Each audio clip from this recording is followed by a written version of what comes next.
These are the investigators on the case from day one. 30 years later, they haven't given up. Some of these guys haven't seen or talked to each other in years, but they came out because there's unsettled business. That's the apartment that they were living at. Brian, Ricky, Walt, and Beth-Ellen. Here's what it would look like that night. Beth-Ellen driving to the innkeeper. There were basically two ways to get to the innkeeper: turning right on Western and going up Capitol, or turning left and take the belt line, Interstate 440. Because of where Beth-Ellen's car was found and how Ricky showed up at her car, it seems most probable she took the belt line, so I'll show you that route. When Beth-Ellen would have left out that Tuesday morning, between 2:30 and 3 a.m., there would have been a lot less traffic on the road. She would have turned onto Western and merged onto the belt line, heading up to Capitol Boulevard.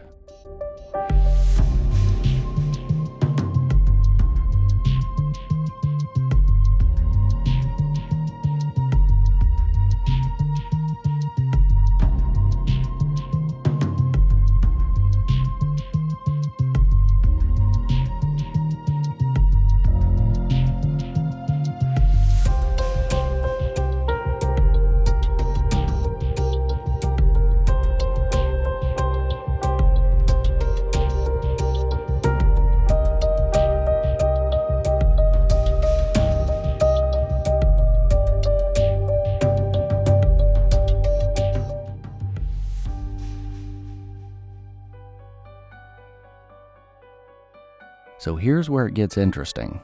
If Beth-Ellen had gone to the Innkeeper Motel, at this point she would have taken the exit for north on Capitol. And then she would have driven up Capitol about 1.5 miles, and then made this U-turn, and then she would have been at the Innkeeper.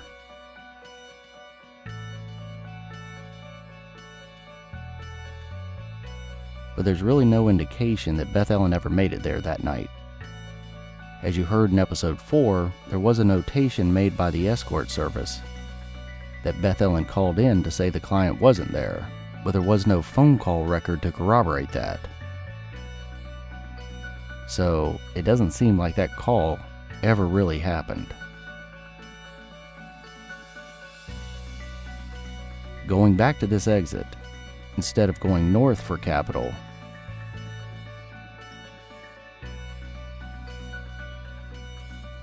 she took the turn for south on Capitol and immediately took this first exit that put her on this side street with multiple car lots. She turned left.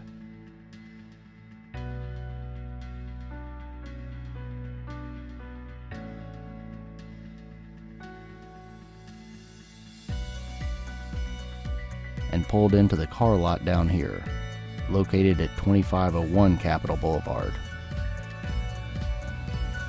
Okay, so we're on the service road right beside Capitol Boulevard at the first crime scene where the victim's car was recovered. Okay, I'm Monty Smothers. I was a detective for the police department at the time of the incident.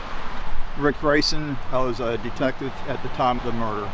Marty Ludis, I was a fingerprint and footwear examiner. I was at the second scene where the body was recovered. I'm John Lynch. At the time of this in 1994, I was the detective on the Major Crimes Task Force. W.T. Lyles, I was a homicide investigator. Bill Hensley, I was the field supervisor for CCBI. I responded to the initial first scene where the car was, then worked the case all the way through, went to autopsy and everything.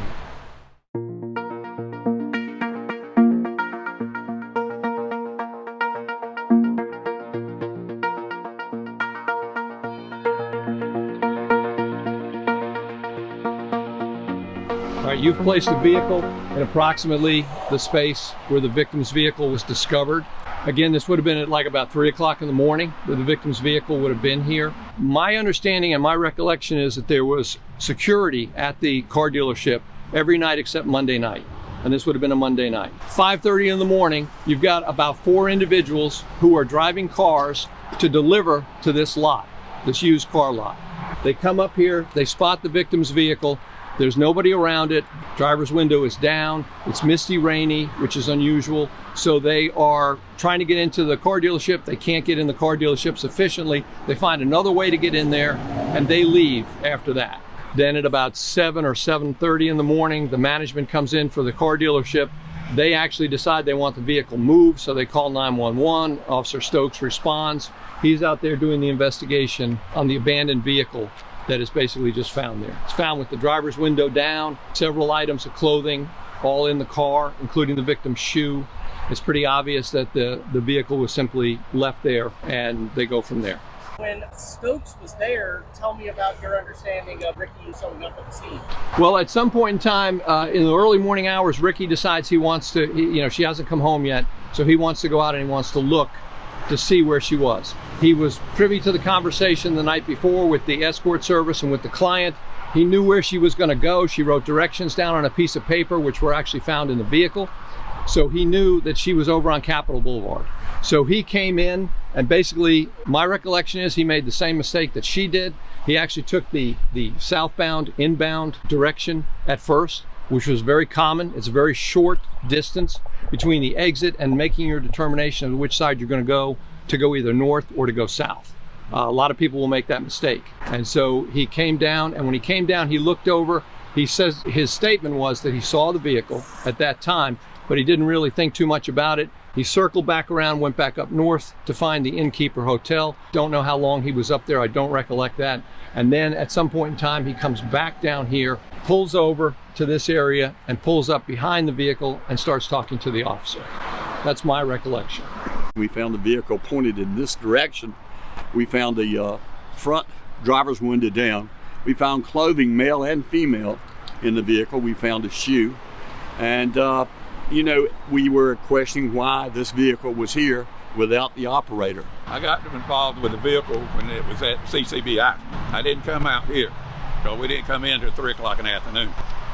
But when we got the car down to CCBI, they were working on the car. And we were wondering, Bill and I were wondering, said, what if the car broke down? Wouldn't crank, wouldn't start.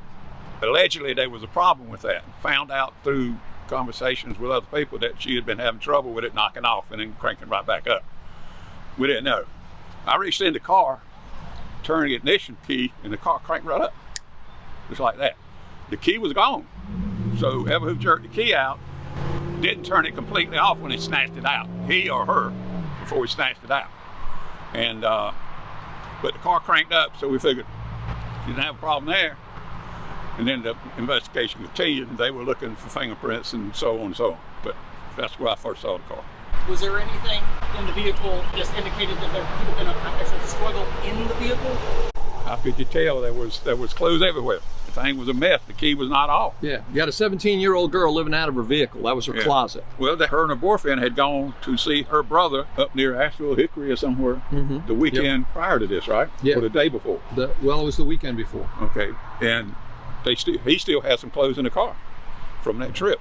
She had some jewelry missing, and either she took the jewelry off and put it in a bag or something inside of her car, or somebody took it off of her. All of the ring descriptions, the car key descriptions, the purse descriptions, they're all public knowledge now. Yeah. So what we don't know, again, is we don't know whether she took the rings off in anticipation of going to the call.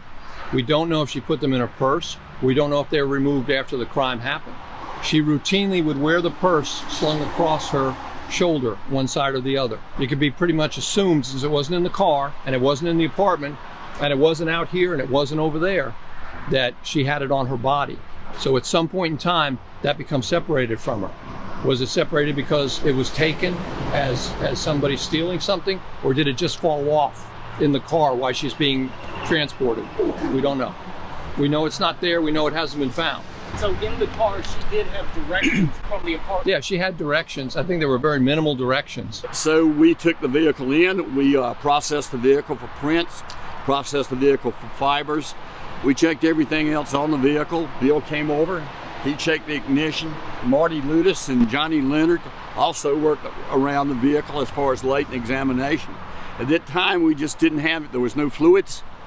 There was just nothing that we had. We got a print off of the outside door. It was later identified. but we did not have very much to go on at that time. And whose print was identified? That print was identified, I am told, to her boyfriend.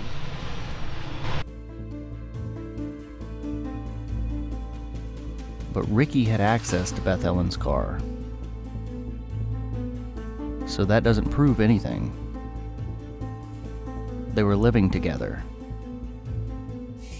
And days prior to her car being found, in that same vehicle, they had just taken about a 3-hour road trip each way from Raleigh to Hickory to visit Beth-Ellen's brother. So Ricky's fingerprints being found on her vehicle is to be expected. It is interesting that no other fingerprints were identified on the vehicle, though. Was the killer wearing gloves? Would they have even had time to put on gloves, or were they simply able to abduct her from the vehicle without leaving a print on it? You see an area like this and trying to establish and figure out where she could be, where potentially the body could be. Where do you start? Well, you got to understand at that particular time, these trees weren't any more than maybe 8-9 feet tall. They did not obstruct the view of the road or anything. And this area was a place, the farmer's market over here was a place that you had a lot of transient people and things of that nature. So from here you could see the vehicle, and you could see the vehicle all around. And I mean, it was open and just no sign of which way she went. Yeah, there have been some depictions and stories that have been done on this case that it was a secluded side road. It's not a secluded side road. I mean, you can look right here, and anybody coming inbound or outbound can look over and see this dealership and see what's going on in front of the dealership. The characterization, this was a secluded side road that she pulled off on, that's not really accurate. Her car would have been visible by any number of people. I mean, everybody was running in 20 different directions, following up on one lead or another, concentrating on the person that she left and the person that she was headed to. The investigation concluded that she never got to the hotel room. Again, we can't say she never made it to the hotel, but it's very unlikely she made it to the hotel because she would have been at the hotel at approximately the same time as another subject that was also interviewed that was coming out of the room.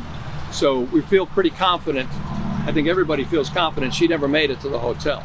So we see the vehicle there, like where you've got that vehicle right there. Why is that vehicle there? Is it there because somebody pulled her over? Is it there because she just decided to stop there? Why is it there? But the simplest explanation is that she took the wrong turn. She needed some place to try and figure out where she was going to go. You see, when you come up this ramp here, because I came up here that way this morning, there's an exit sign.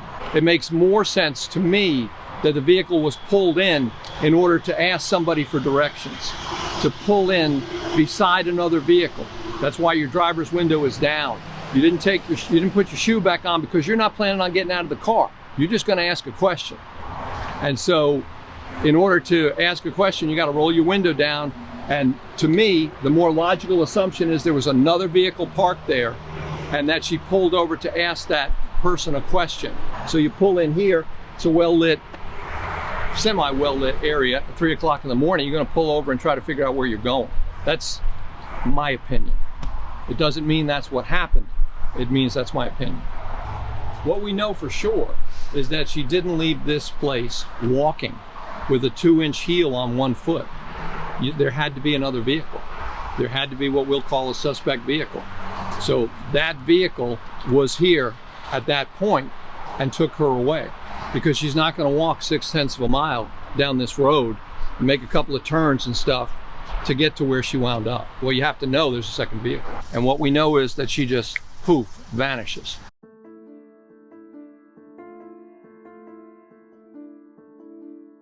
Where Beth-Ellen was taken was less than a mile away. The killer abducted her from her vehicle, got back onto Capitol briefly, took this first right onto Hodges, taking her off the main drag and into more of an industrial, less traveled area, then took the first left onto Laurelbrook, which curved around to Wicker.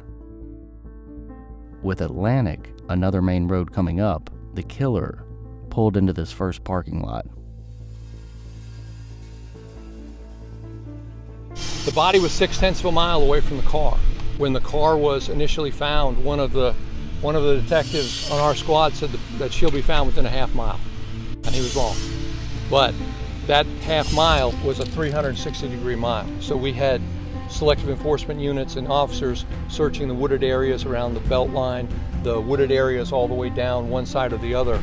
Down the creek, down the railroad track. Yeah. From the time that car was found, we knew something was wrong, and Raleigh Police Department did everything they could. We're in Wicker Drive, the second crime scene. The victim's body was found across the street in what looks like a concrete swimming pool, for lack of a better term.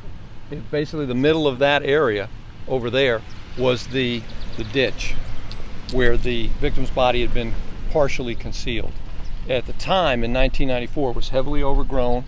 It was sloped down on both sides, and it looks completely different from what it looks like now, obviously. But it was a very heavily wooded ditch. You could not get from one side of the ditch to the other. You went around one end to the other. On the far end of the ditch, back where you see that brown building back there in the backhoe, that was also wooded, and it was a muddy, boggy field. The scene itself, when you found it that day, we had to walk very carefully because it was on a slope and the ground was wet. Yeah. And you would slide down it if you weren't careful. That building over there on the left-hand side of this ditch would have been the Fastener Supply Company. That's 1241. And 1245, where you see that open door and then the closed door, that was the Nationwide Mattress Warehouse. And the Nationwide Mattress Warehouse had a blue couch that was positioned off to the side in the grassy area beside the building. And then there was a large brown dumpster that all the material from the mattress wrappings and what have you would get thrown into. And one of the things that we were particularly annoyed about back in the day was that during the intervening week between the murder and the time the body was discovered, the dumpster had been dumped. If anything had been disposed of in the dumpster, which was right here, we missed it. The diagram that I have looked at tells me that her feet were 56 feet on a diagonal from the corner of that building to the center of that ditch. It was about 56 feet. When they did the crime scene work that night, which involved luminol, the blood started at about 29 feet. Beside that building, as you get towards the woods, that's where the blood starts. And there are several areas of concentrated blood and blood spatter, reactions in the trees. It was cast off. So whatever happened in there was extremely violent. There was a lot of blood. And when you're talking about blood, and Bill can talk about this more, the transfer effect onto the suspect, there was no getting away from the fact that the suspect would have left there completely covered in the victim's blood. I don't think there's any way the suspect could leave that scene without having cuts on himself. That's very possible. I just feel like that's probably what happened. He had to have had some cuts on his hands from using that knife. Because the knife would have slipped through his hand. I think so, yeah.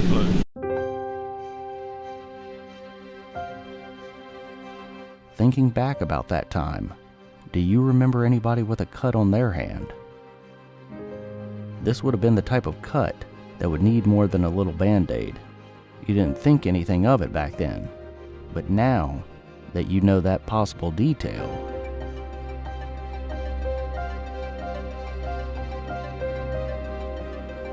and going down that line of thought, it's noteworthy that Ricky didn't have a cut on his hand when he was interrogated. Police would have picked up on that. Did the killer use a tactical knife with a guard or a pocket knife with some kind of grip so they didn't cut their hand? Or was the killer just able to stab Beth-Ellen so many times and the knife never slipped? Could they determine that it really was a knife, or could it have been something like an ice pick or a screwdriver? It was a knife. It was definitely a knife because there were cuts in the... I remember Bill with a gloved hand putting his blue glove underneath the dress while we were at the scene. Wounds, so she fought. She was stabbed 15 to 20 times. The victim had stab wounds to the front, to the neck area, to the back, to the arms, defensive wounds. So there was a violent fight, suspect armed with a knife, and the victim at some point is bleeding out and stops fighting and lays on the ground, in one particular spot for some period of time, enough time for blood to soak out from the body onto that ground. And then the victim was moved a second time to another area just a few feet away, closer to where she ultimately laid, but a few feet away where she also laid for a while, until she was dragged to the final place where she was rolled down into the ditch. And then the trees in the ditch actually stopped her body from going completely through the ditch bank and winding up on the other side. And the cardboard, he had to go back to the dumpster and go back and put the cardboard over when he pushed her down the hill. And then I don't know what the water would have been at that time, but there was certainly water filled in that ditch at that time. 6, 8 inches or so. Was there evidence that a sexual assault did occur? No. We've always worked on the assumption that there was not a sexual assault because of the panties. We That's know it. what kind of panties she had because she flashed the boyfriend before she left the apartment. He gave us a good description of the panties. Yeah. One of the initial things that caused us a lot of problems was that in room 118 of the innkeeper, where she was supposed to be going, there was a pair of loose panties in the room, and they were similar color to what the Blue, victim was weren't they? reported. Weren't they blue? Well, we were described as purple, blue. Bottom line is, when we found those panties behind the door, we thought we had it because there are her panties. Now this happens in the intervening week before the body is found. When we find the body, there's the panties, they're perfectly intact on the victim. The theory has always worked that we don't think she was sexually assaulted. But we had a 48-hour window to get the physical, the DNA type evidence, and obviously we missed that window. The body was just too badly decomposed. Like I said, it was really bad shape. So we had to get dental impressions to identify her, and that was my role. Yeah. I went to Goldsboro right after the body was recovered and got the dental records from her hometown. Aside from the stab wounds, what other wounds were to her body? A bruising to the trunk of the body, in this area. And then there was a bruise to the head, and scratches to the head. But mostly the stab wounds were prominent all over on the hands. Talk about the tooth. When he got back to identify with the teeth, we found that one of the teeth were broken. But I would probably say the consensus would be that the tooth was knocked out during the altercation. Could have been knocked out during the initial altercation at the vehicle, or it could have been knocked out at the altercation beside the building. And do you think that there's any physical evidence in her clothing, the cardboard box, that potentially could still be tested, DNA tested today? Yeah, of course there is. All There the always evidence has is. been preserved. So DNA technology is changing every day. I would presume, and correct me if I'm wrong, that they would go back to it and check the clothing or anything to see if there's anything that they could do with, the new DNA processes. The problem with it is that with DNA testing, you're going to consume a sample. So when you do it, it's like a one-shot gun. We're going to test this little piece right here, but we won't have that piece after this. So you have to really document it, and then, it may be destroyed by the testing. Use the evidence up. Yeah. You have to make up your mind What's worth it? what's worth it. Now, was it one suspect? Was it two suspects? How many suspects? We always theorized that if it was more than one suspect, they would have done a better job of controlling her. If she was under control, in my opinion, we'd have a different crime scene if she was under control. I think once she started resisting, once she started fighting, the fight was on. Talk about this case is almost 30 years old.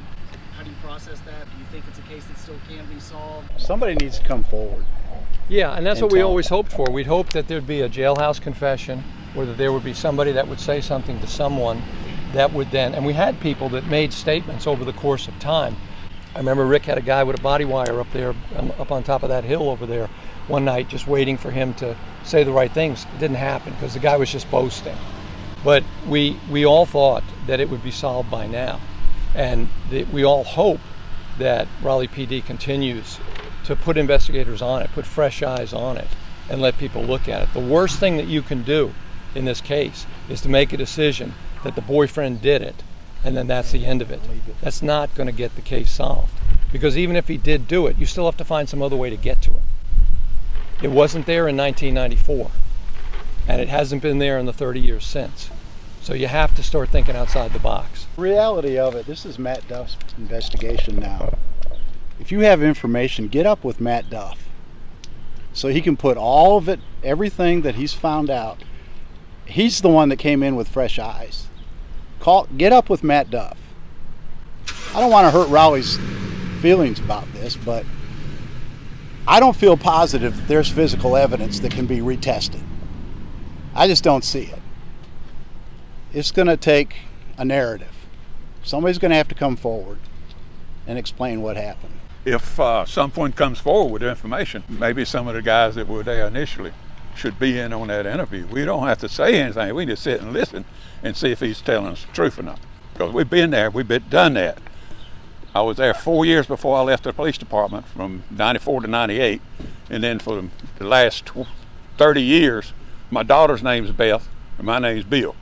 So every time I call my daughter, I think of this case.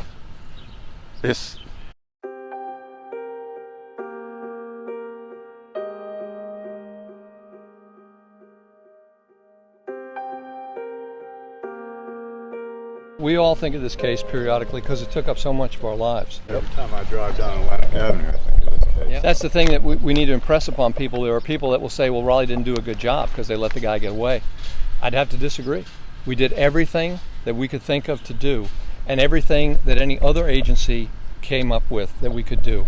We worked with CCBI, processing evidence and discussing what the evidence means and going back out looking for ways to plug that all in. The clearance rate for homicides back then was phenomenal. Yeah. I mean, like these guys had 98, 99% clearance rate. So the one that got away sticks in your craw. Yeah. It really does. Everybody wanted this case solved.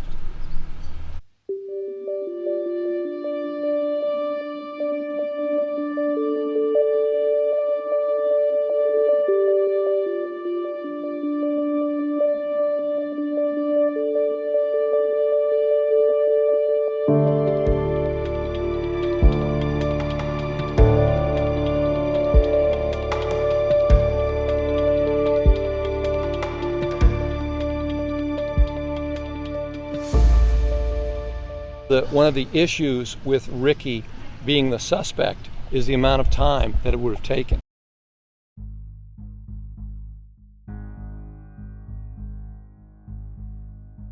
Let's see how long it would have taken if it was Ricky or a neighbor that followed Beth-Ellen that night.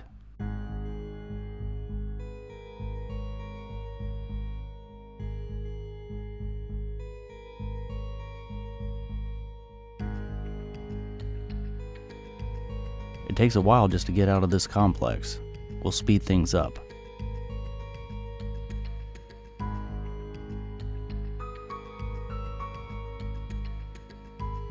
We filmed this at 9 p.m. Without traffic at around 3 a.m. This would all happen a little quicker, so we'll be shaving a few minutes off at the end.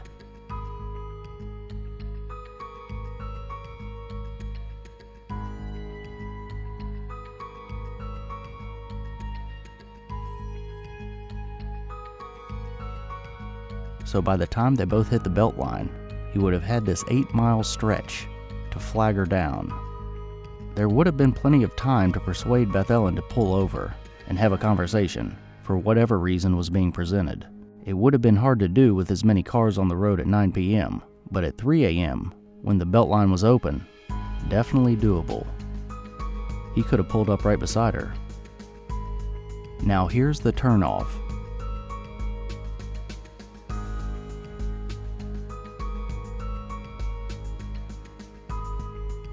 So, as you're about to see, the spot that Beth-Ellen ended up was about the first safe place to pull over and have this exchange.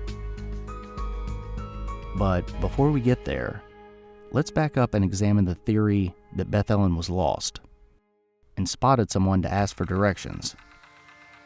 There's two factors why I find that theory improbable: the time frame of actually getting lost and the location of her vehicle. So playing this out, Beth-Ellen was not lost while she was on the belt line. So if we're speculating that Beth-Ellen pulled into that spot to ask for directions, here's how long she would have been off course. She's still heading in the right direction to go to the innkeeper here. She would have went off course right about this 15-minute mark. That's when she went south instead of north on Capitol. And 10 seconds later, here's where she would have had to determine she's lost, to take this exit for the side road with the car lots. So I question, would she have felt lost at this point? She had just gotten off the belt line, and she just saw the sign for Capitol. She may have been going the wrong way, but seems like she would have still had her bearings. Now, if her car was found, say somewhere down here, or over here, a ways away from Capitol and the Beltline, then yeah, I can see how she could feel so turned around she would ask a stranger for directions. But her vehicle was here. So while it's certainly possible she got flustered and felt lost, because of how close her car was to the Beltline and Capitol and the 10-second time frame to get actually lost, that theory feels less likely to me. Now, that being said, if she wasn't flagged down by someone following her from the apartment complex, there may have been some other weird reason that she would have needed to pull over in that spot. And the asking for directions theory makes the most sense for Beth-Ellen to pull up to a random vehicle, because it really does seem like there are only two possible places for the suspect vehicle to have been located. Right here, parked at the lot, or following her. If she pulled up here because she needed to check her map or whatever, there wouldn't have been enough time for someone else to come and snatch her. And there's no reason for anyone to take this road at this time of night. The suspect vehicle wouldn't have been randomly coming this direction and abduct Beth-Ellen. They would have had no clue who was driving that vehicle, how many people were in the vehicle, and Beth-Ellen wouldn't have been stopped there long enough for them to roll up on her, figure things out, see there's a single girl in the vehicle, and take her. It would seem there are only two possible locations for the suspect vehicle to have been located. Right here, already parked at the lot, and she pulled up to them, or they were following her.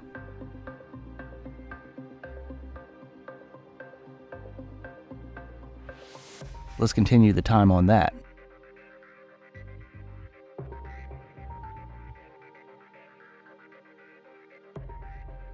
So driving at normal speed, it would have taken about 2 minutes to get to Wicker.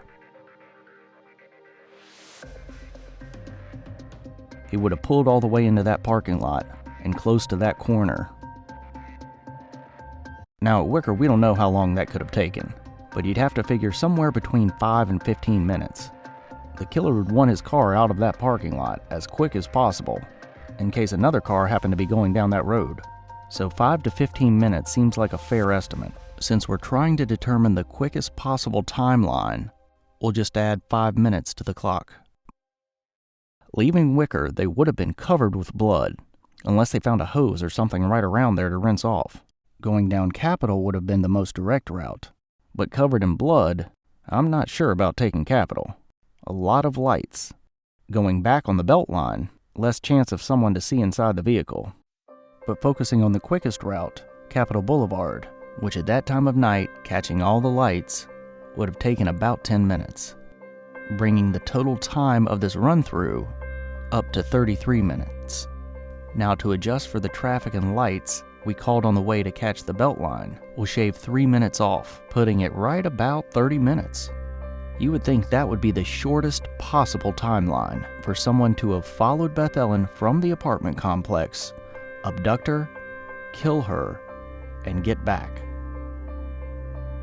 So if everyone's story is that Beth-Ellen left 10 to 15 minutes before Brian and Walt got back from Walmart, and when they got back, Ricky was sitting on the couch at the apartment, Ricky would not have had enough time to commit the murder and get back.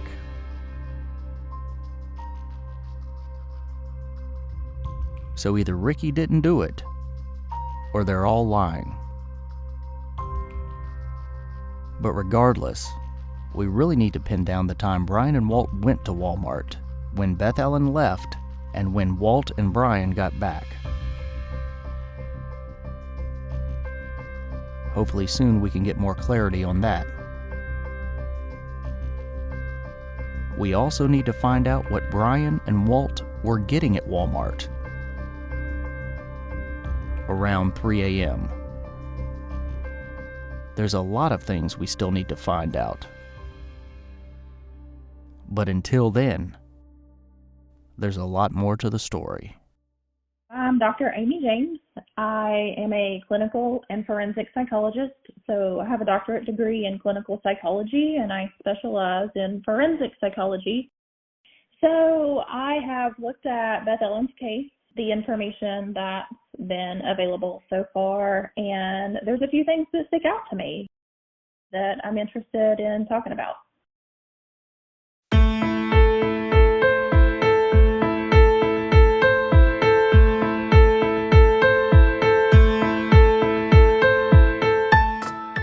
Thank you to everyone that came out for our first listener meetup. We'll let you know when we get the next meetup scheduled, and every meetup will get bigger and bigger. We're not going anywhere. If you have information about this case or know someone who might, call 1-866-TIPS-4BE. That's 866-847-7423. Or email us at whokilledbethellen@gmail.com.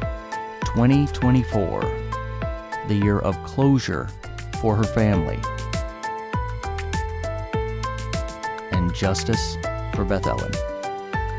Thank you for listening, and stay tuned.